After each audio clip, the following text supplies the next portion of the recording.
Seeking solutions. Now at 6, fentanyl has a grip on the Tri-Cities drug scene, and local leaders want to shine a light on this problem in hopes of ending it.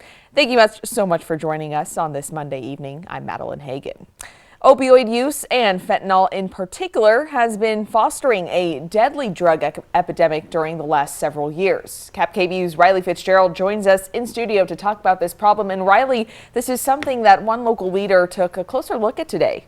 Yes, Congressman Dan Newhouse visited the Tri-Cities grown opioid treatment center Ideal Option to discuss treatment alternatives when it comes to opioid use. While this has been a problem for some time here in the Tri-Cities, the problem has grown into what police officials say is a much more deadly problem.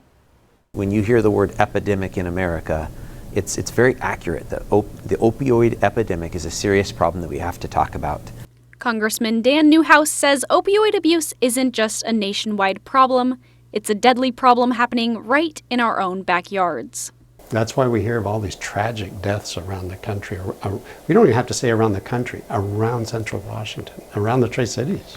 In the last 5 years, a significant amount of deaths have been due to an increase in illegal fentanyl.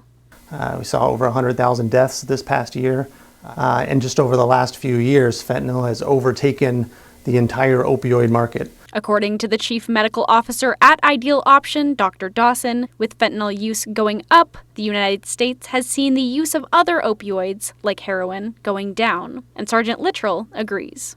We don't really see heroin a whole lot anymore. We still see methamphetamine from time to time, but nothing like we used to. Fentanyl is the drug of choice that people are using.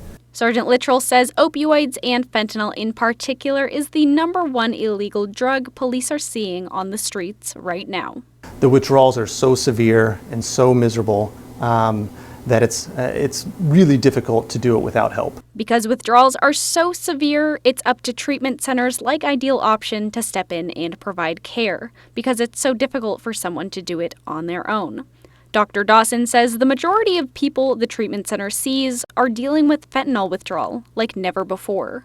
Congressman Newhouse is pushing for lawmakers in Olympia to do something about it, because according to him, there's not much stopping people from getting hooked on these drugs in the first place. But in our state, it's not illegal to be in possession of drugs.